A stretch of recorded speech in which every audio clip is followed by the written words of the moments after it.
आप सभी को प्रणाम। जय गुरुदेव। गायत्री मंत्र के परम सामर्थ्यवान 24 अक्षर में कल हम सभी ने सुना। गायत्री मंत्र में प्रयुक्त अक्षरों का उच्चारण इन शक्ति कोशों को प्रभावित करता है और उसकी प्रसुप्त क्षमता को जागृत करके आत्मबल की संपन्नता से लाभान्वित करता है। अब आगे सुनेंगे। षष्ठ चक्रों का नाम अध्यात्म विद्या के प्रेमियों ने सुना होगा। मेरुदंड के आदि से लेकर अंतिम सिरे तक पहुँचते पहुँचते 6 स्थानों पर 6 शक्ति संस्थान पाए जाते हैं। इसमें ऐसी विद्युत धाराओं का तारतम्य है जो निखिल आकाश में व्याप्त प्रचंड शक्तियों के साथ अपना संबंध बनाए रखती है। ये षष्ठ चक्र शक्ति संस्थान जब जागृत होते हैं तो उनकी सक्रियता बढ़ जाती है और वह बढ़ी हुई सक्रियता प्रकृति प्रभाव में से अपने काम की धाराओं को पकड़कर अभीष्ट प्रयोजन के लिए अपने समीप खींच लेती है। जिस प्रकार अजगर अपने नेत्रों की विद्युत धारा से छोटे मोटे जीवों को अपनी ओर खींचता है और वे बेचारे अनायास ही घिसटते हुए उसके मुख में चले जाते हैं, उसी प्रकार षष्ठ चक्रों के जागृत शक्ति संस्थान निखिल ब्रह्मांड में समव्याप्त एक से एक बढ़ी चढ़ी विभूतियों को अपनी ओर आकर्षित करके उनके अधिपति बन जाते हैं। सिद्ध पुरुषों में ऐसी कितनी ही विशेषताएं विभूतियां पाई जाती है जिनसे वे सामान्य व्यक्तियों के स्तर की तुलना में कहीं अधिक सामर्थ्यवान एवं सुविकसित सिद्ध होते हैं। अष्टसिद्धि नवनिधि का वर्णन योग शास्त्रों में मिलता है। साधना मार्ग पर चलने वाले कितने ही व्यक्तियों में कुछ अलौकिक विशेषताएं देखी जाती है। उनका वैज्ञानिक आधार यही है कि साधना द्वारा उस साधक ने अपने शरीर में सन्निहित शक्ति संस्थानों को जगाया और उनसे ब्रह्मांड व्यापी विभूतियों के आदान प्रदान का संबंध जोड़ लिया। षष्ठ चक्र प्रज्ञात है।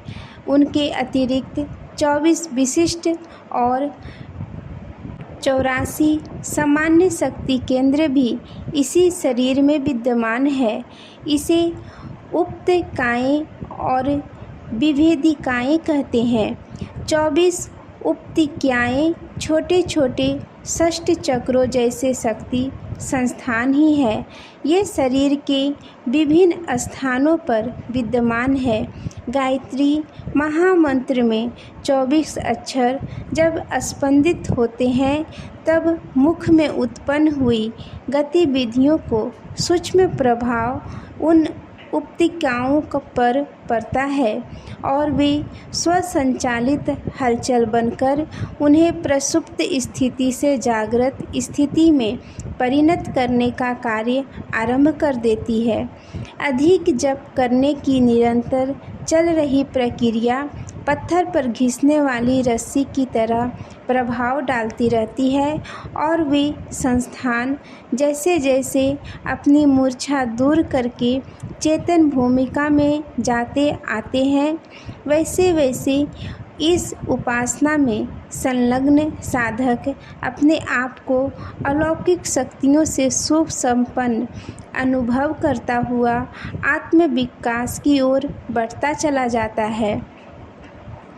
शरीर के किस स्थान पर कौन ग्रंथि उप्तिकाएँ उपस्थित है और गायत्री मंत्र का कौन सा अक्षर उसे प्रभावित करने का प्रयोजन पूर्ण करता है, इसका सचित्र दिग्दर्शन गायत्री महाविज्ञान के प्रथम भाग पृष्ठ 22-23 पर दिया गया है।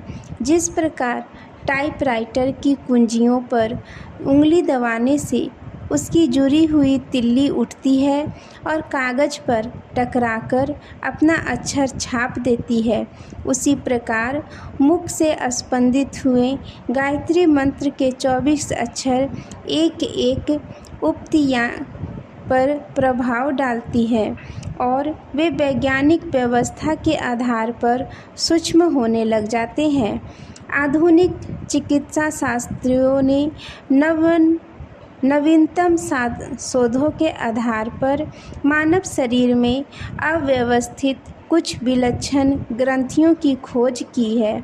ये छोटी छोटी गांठें शरीर के विभिन्न स्थानों पर पड़ी हुई निरर्थक जैसी दिखती है।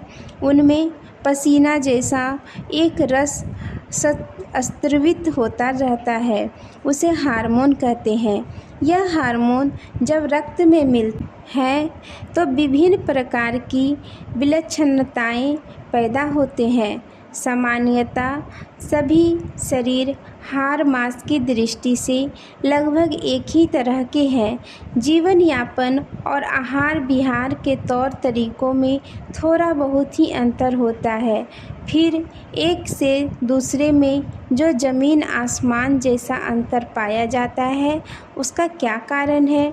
इस प्रश्न का उत्तर शरीर शास्त्री उन हार्मोनों की विचित्रता और विचलनता बताते हैं। उनका कहना है कि अवयव एवं आहार विहार का क्रम भले ही यह एक सा हो, मनुष्यों में ये सूक्ष्म ग्रंथियाँ असामान्य स्तर की होती है और उनसे स्रावित होने वाली हार्मोन न्यूनाधिक होने के कारण मनुष्यों में विलक्षणता पैदा करते हैं।